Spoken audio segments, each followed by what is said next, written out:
Transformations. They've led to some of the hypest moments in all of anime. Whether it was Goku unlocking Super Saiyan for the first time, Naruto unlocking KCM2 or Baryon mode, or Ichigo's final Getsuga Tensho form, every time a character looks slightly different with a new set of abilities and powers, for some reason appeals to our ape brains in a way that we can't necessarily describe. But what's the chemical reaction in our brain when a manga about a guy transforming into a monster becomes a manga about a guy permanently transforming into a bigger, stronger monster? Well, that's a question that we're going to be trying to answer today, because chapter 121 of Kaiju number 8 just dropped, and Kafka's been given a new form. A new form that apparently far exceeds any level of strength that he had prior, but a level of strength that may be, unfortunately, permanent. Yes, that's right, chapter 121 is showing us the pinnacle of kaiju power, but at apparently an incredibly steep cost. Thus today I want to tell you guys everything that you could ever possibly need to know about Kafka's new form, because today we're talking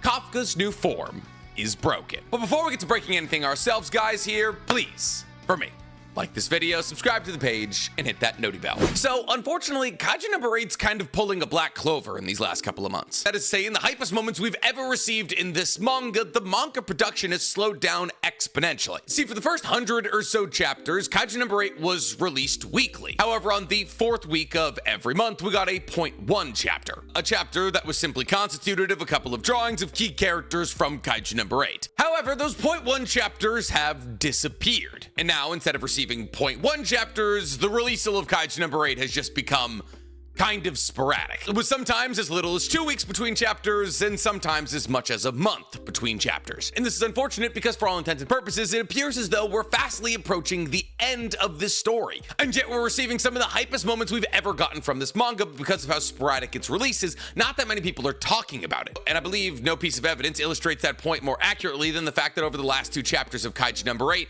we've seen Kafka undergo his first transformation since he turned into Kaiju number 8 in chapter 1. That is to say, in 121 chapters of this manga, this is Kafka's first real power-up. Because, well, yes, we've seen things like Kafka going berserk in his battle against Isayao Shinomiya, and berserk once again in the battle against Kaiju number 9. That form is not only kind of dangerous, as it puts Kafka at risk of being taken over by his kaiju, but it's also kind of unreproducible. And in that sense, the difference between Kafka's rage mode and this new form he's unlocked in chapter 120 and 121 is the most accurately comparable to Naruto's KCM1 and KCM2 forms. See, because people forget that Naruto's KCM1 mode was not collaborative with Kurama. Naruto's KCM1 mode leveraged the power of Kurama because Naruto had beaten Kurama in a fight, and therefore Naruto was able to gain access to more of Kurama's chakra than he ever had previously. But because of this, every single time Naruto accessed KCM1, he was running a massive risk because there was a solid possibility that if he used that form for too long, Kurama would be able to take him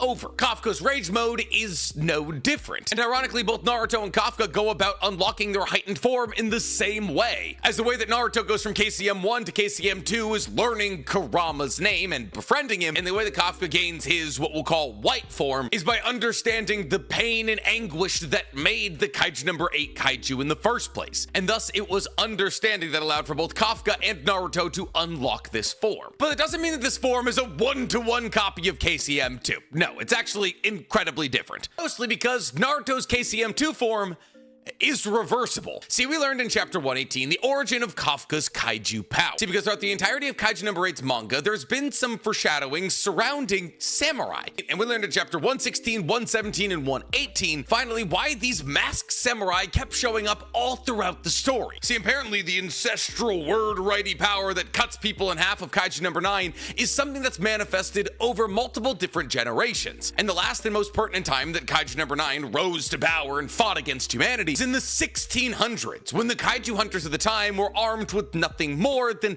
nagitana. And thus, as Kafka was injected into the boots of a samurai trying to battle against these kaiju in this era, as they used a more primitive version of kaiju armor that leaked away their life force but made them strong and angry, Kafka was inserted onto a battlefield filled with the gore and strewn bodies of samurai throwing their lives at a kaiju in hopes of defeating it. And while their massive numbers were usually enough to cut these kaiju down, when Kaiju number 9 came to town, that wasn't the case. And thus for 100 days, the event known as the Great Catastrophe reigned, as Kaiju number 9 ripped through all of Japan like wrapping paper on a present. And thus the anger, disappointment, and resentment from all of the samurai who fell in combat against Kaiju number 9 had all of those negative feelings grow in a mass amalgamation around the heart of the one samurai we keep seeing time and time again. And when that massive negative emotions mingled with the ley lines deep underground. And before we move any further, a ley line is kind of a made-up pseudoscience thing. In the early 20th century, a guy by the name of Alfred Watkins, who was an amateur archaeologist and photographer, claimed that he saw a grid of straight lines in the English countryside. And thus from this observation said that ancient peoples built these energy pathways essentially for transportation. And thus the idea was extrapolated out further to say that there are ley lines all across the globe that run energy from important points to other important points. As people claim that these ley lines connect things like Stonehenge, the pyramids of Giza, Machu Picchu, and Ayers Rock. So basically what the samurai was saying here is that all of this massive negative emotions interacted with the energy lines of the world. And what was created from that was the kaiju that we saw fly into Kafka's mouth in episode 1. A mass of all the grudges of the past samurai who were defeated in battle against Kaiju number 9. And thus that's why this kaiju not only chose Kafka, because Kafka was battling against the kaiju, but also why this kaiju holds so much power in its tiny stature, because it's not a kaiju in the traditional sense. It actually doesn't even technically have a physical form. And thus for the first 118 and a half chapters of Kafka's time as our MC of this story, Kafka has been leveraging the power of this Grudge Kaiju. However, because in Kafka's final battle against Kaiju number 9, Kafka gets his kaiju core destroyed, he has to make a deal with the samurai at the core of his kaiju. A deal that, like with Denji and Pochita,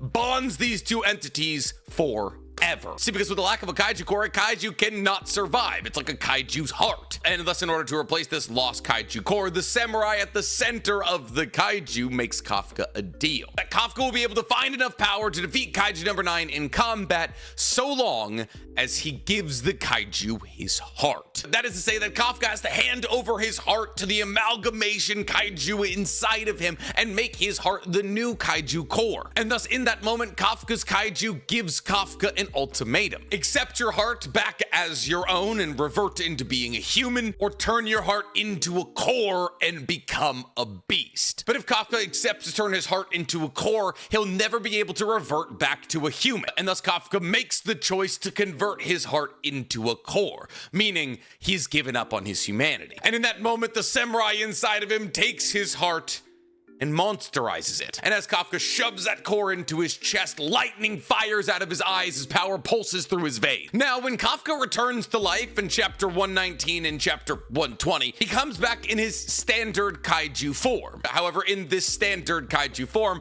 Kafka appears to be much more powerful. Powerful enough to blast Kaiju number 9 away with a punch, and to shirk off one of Kaiju number 9's little cross-lined attack word thingies. But it's not until the end of chapter 120 that we see the next form that Kafka has unlocked by monsterizing his heart. A form that I've come to know as Kaiju's White Kaiju form. And it's that White Kaiju form we see breaking into combat in chapter 121. Now, rather interestingly, in the beginning of this chapter, when the Kaiju identification team tries to identify just what's going on with Kafka, they yell that Kaiju number 8 is changing forms, but his wavelengths aren't Kaiju or human. They're something in between, a totally unknown life form. And in this moment, this white form kaiju breaks out of the shell of its former self, with the literal pieces of Kafka's old skin falling down around him. And it's in this moment that the kaiju identification team realizes that it can't measure the fortitude of Kafka's new form, which means apparently his fortitude is now over 10. Now, if you're one of those people who hates it when somebody in anime can punch at 120%, because if you can punch at 120%, that's just your 100%, then I got good news for you. Kafka going over a 10 in magnitude does not mean he's accessed more than 100% of his power. It's revealed in this moment that the magnitude with which kaijus are measured is put on a 1 to 10 scale, because if a kaiju is able to reach 10 or higher, human civilization has nothing they can do to defeat it. So a kaiju existing over a magnitude of 10 is not an impossibility. It's just that once a a kaiju hits a fortitude of 10 or higher, humanity's got nothing they can do other than roll over and die. On top of this, the idea of Kafka reaching a fortitude of above 10 is not all that crazy, but you consider the fact in literally chapter 7 of this manga, he was measured at having a fortitude of 9.8. And while yes, he takes multiple steps back after hitting that 9.8 and has to struggle to get back to that higher fortitude, it was early established that Kafka, with the power of kaiju number 8, had an unprecedented amount of power. A break the scale kind of amount of power. However, Kafka is not the only kaiju on the battlefield with a fortitude of above 10, because kaiju number 9's fortitude is also broken that big 10.0 scale. And therefore, if both of these kaiju weren't actively trying to kill each other, humanity would be basically extinct. And to take that thought process even one step further, if Kafka isn't successful in this battle against kaiju number 9, humanity is also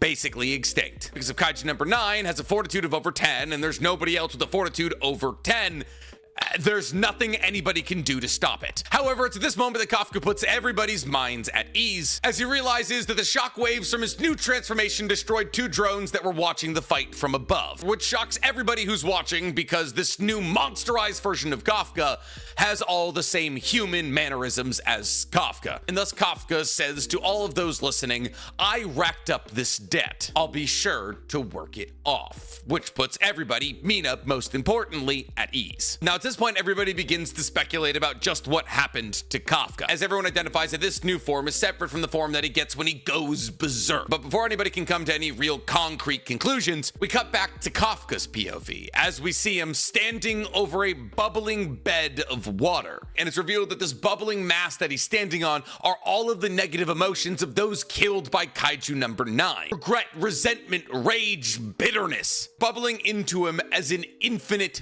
jet black fuel source. Now, this is framed in a pretty interesting way. It's said that these emotions act as an indistinguishable fuel for kaiju number 8. That is to say that kaiju number 8, in a sense, has an infinite energy source. So long as there is this inextinguishable pit of black fuel inside of kaiju number 8, kaiju number 8 can continue on fighting. Now, this could mean 2 things depending on how you look at it. One, this could mean that Kafka's never going to run out of energy in this battle against kaiju number 9, and if Kafka never runs out of energy as kaiju number 8, then it probably is true that he'll never revert back to his human form. Or you could go for a slightly more nuanced approach and say, oh, the fact that kaiju number 8 is singularly motivated by the hate, regret, and bitterness of all of these samurai who died at the hands of kaiju number 9 could mean that once kaiju number 9 is defeated and these emotions are laid to rest, that kaiju number 8 could also possibly cease to exist. Because, like it was established in chapter 118, kaiju number 8 technically doesn't have a physical form. And thus I believe this moment is actually more likely telling us that after kaiju number 9 is defeated, that Kafka will revert back to being a human because kaiju number 8 will no longer need to exist. But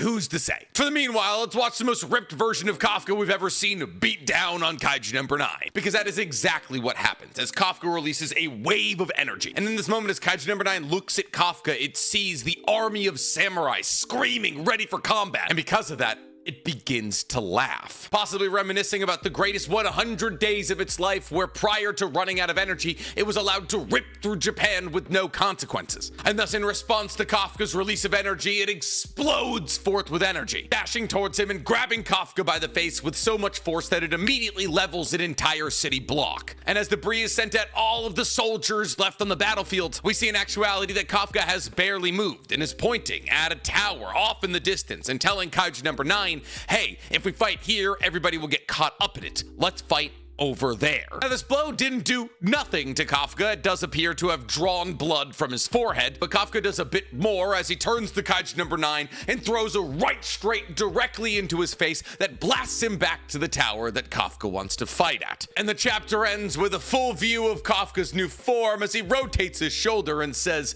I suppose I should get going then. So what's the secret with this new form? How many new abilities will come with it? And just how much stronger is Kafka now? Well, we don't really have concrete answers for any of those questions. We know that this form came about by Kafka giving up his heart to monsterize it into a core. His magnitude has been identified as above 10, but for all we know, it could be 10.1 and only be 0.3 points higher than he was prior. And since kaiju fortitude levels don't scale like the Richter scale, that is to say, logarithmically, the difference between a 9.8 and a 10.1 is kind of negligible. I mean, a But 0.7 in kaiju rating has been identified as a pretty big deal previously, as when kaiju number 10 went from an 8.3 to a 9.0, he was regarded in a completely different classification of threat. And even kaiju number 9 going from an 8.5 to a 9 was seen as a big step forward. So if Kafka has only made a half point of difference in his Fortitude rating, it's just now above 10 and therefore unmeasurable, that would still be a pretty big deal. But for all we know, Kafka could be an 11 or a 12 or a 13. And as Kafka now seems significantly stronger than kaiju number 9, being able to tank kaiju number 9's strongest move, the double